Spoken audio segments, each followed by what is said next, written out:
حضرت زید بن عبداللہ اپنے باغ کو پانی دے رہے تھے تو کسی نے جا کے بتایا کہ حضور کا وصال ہو گیا۔ انہوں نے ایسے ہاتھ اٹھا لیے اور کہا اللہم اذہب بصری حتی لا اری بعد حبیبی محمد احدا، اے اللہ مجھے اندھا کر دے، میری آنکھوں کی بینائی اچک لے۔ یہ آنکھیں رکھی ہی اس لیے تھیں کہ تیرے محبوب کو دیکھتا تھا، اب حضور چلے گئے ہیں تو میں نے ان چراغوں کا کیا کرنا ہے۔ حضرت حسان بن ثابت نے جو اس وقت اشعار کہے، وہ کہتے ہیں کاش کہ کوئی کالا سانپ مجھے ڈنگ مار جاتا اور میں دوسری سانس نہ لیتا۔ اور حضرت سیدہ فاطمہ کے جو قلب اطہر کی کیفیت تھی، سبت علیہ مصائب لو انہا سبت علی الایام سرنا لیالیا، میرے اوپر جو مصیبتیں ٹوٹ پڑی ہیں وہ اگر دنوں پہ ٹوٹ پڑتی تو وہ کالی راتیں بن جاتی۔ حضرت عمر رضی اللہ تعالی عنہ تلوار نکال کے کھڑے ہو گئے اور کہا کہ جس نے کہا نا حضور کا انتقال ہو گیا، میں اس کی گردن اڑا دوں گا۔ تھوڑی دیر بعد حضور پرانی حالت کی طرف پلٹ آئیں گے۔ اب یہ کیفیت کتنی حساس تھی، ادھر منافقین نے چال چلنا شروع کر دی۔ انہوں نے کہا حضور کے دم سے ساری رونقیں تھیں، اب وہ چلے گئے تو اب کس نے نمازیں پڑھنی ہیں، اب کس نے روزے رکھنے ہیں، اب کون جہاد پہ جائے گا؟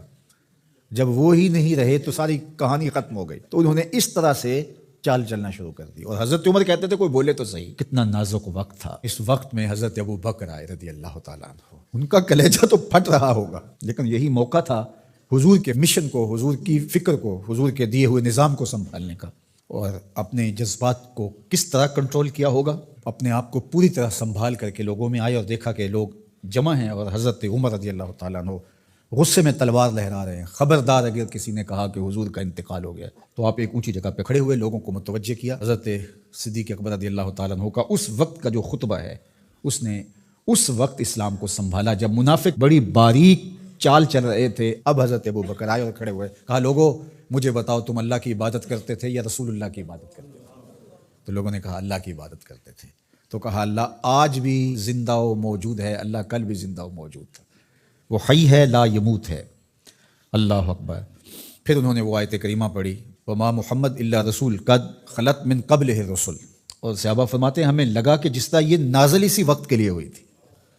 اور پھر لوگ سنبھلے اور پھر حضرت سیدنا صدیق اکبر رضی اللہ تعالی عنہ نے اس مشکل وقت دین کو سنبھالا اور پھر حضور علیہ الصلوۃ والسلام کے مشن کے لیے کھڑے ہوئے۔ لشکر اسامہ بن زید بن حارثہ رضی اللہ تعالیٰ عنہ کو روانہ کیا جا چکا تھا، حضور نے خود روانہ کیا تھا۔ ابھی جرف کے مقام پر ہی یہ لشکر پہنچا تھا، مدینہ المنورہ سے تھوڑا باہر نکلا تھا کہ حضور کے وصال کی خبر آئی تو یہ واپس آ گئے۔ تو بعض صحابہ نے کہا کہ اب مدینہ المنورہ کے حالات وہ نہیں رہے، اطراف کے اندر قبائل سر اٹھا سکتے ہیں جو دبے ہوئے تھے، اب حضور کے وصال کی خبر پھیل گئی ہے تو کوئی مدینہ المنورہ پر حملہ نہ کر دے، اور بہترین جنگجو اس لشکر میں شامل ہیں، تو اگر حملہ ہو گیا تو پیچھے سے دفاع نہیں ہو پائے گا، تو لہٰذا اس لشکر کو حکمت یہ ہے کہ روک لیا جائے۔ حضرت صدیق اکبر رضی اللہ تعالیٰ عنہ نے کہا کہ نہیں، یہ حضور کا روانہ کردہ ہے، جا کے رہے گا۔ بلکہ آپ نے تاریخی جملہ کہا کہ اگر مجھے یقین ہو کہ جنگلوں سے جانور آ کے ہمارے جسم کی بوٹیاں بھی نوچ کے کھا جائیں گے، یہ لشکر پھر بھی روانہ ہوگا۔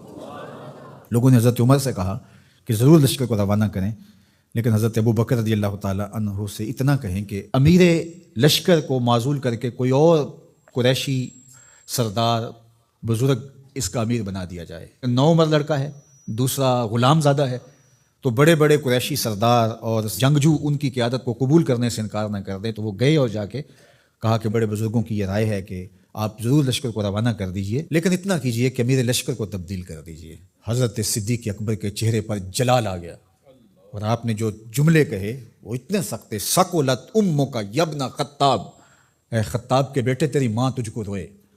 استعملہ رسول اللہ وقد تامرنی ان اعزلہ، ان کو امیر لشکر اللہ کے رسول نے مقرر کیا ہے اور میں کون ہوتا ہوں ان کو معزول کر دوں؟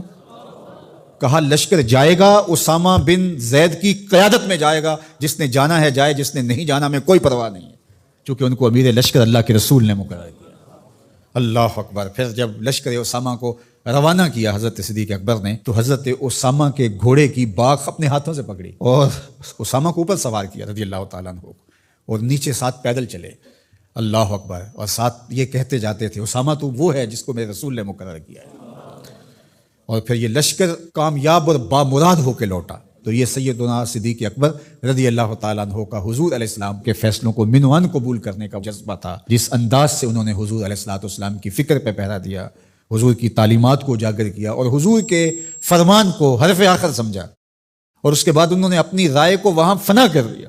صلح حدیبیہ کا موقع آیا تو 1400 اصحاب تھے، قریش نے کہا ہم عمرہ نہیں کرنے دیں گے، تو وہاں سے ایک معاہدے کے ذریعے واپس آنا ہوا۔ تو حضرت عمر نے کہا ابو بکر ہم دب کے صلح کیوں کریں، صلح کی شرائط تو برابر کی ہونی چاہیے۔ تو حضرت ابو بکر صدیق کا صرف ایک لفظ دیکھیے، انہوں نے کہا عمر کیا یہ صلح نامہ حضور نے قبول کیا ہے؟ کہا کیا ہے۔ کہا ہوا رسول اللہ، کہا وہ اللہ کے رسول ہے۔ اللہ اکبر۔ کثرت صوم و صلات کی وجہ سے افضل نہیں ہے، بلکہ حضور کے لیے اطاعت و انقیاد، فرما برداری، اور حضور علیہ السلام کے لیے بس اپنے آپ کو قربان کر دینے کا وہ جذبہ، وہ آپ یہاں دیکھتے ہیں تو بدرجہ کمال آپ کو نظر آتا ہے۔ فرمایا کہ میں اللہ کے علاوہ اگر کسی کو خلیل بناتا تو وہ ابو بکر کو بناتا، لیکن میرا خلیل اللہ ہے۔ اللہ اکبر۔ امن الناس بر مولائے ما، کلیم اول سینائے ما، ہستیو کشت ملت راچو ابر، ثانی اسنین و غار و بدر و قبر۔ دیکھیے کہاں کہاں حضور کی قربت۔ یہ شک ہووی تے چل مدینے، یہ شک ہووی تے آ تک لے جوڑ مزاراں دا بن یار نبی دے یار۔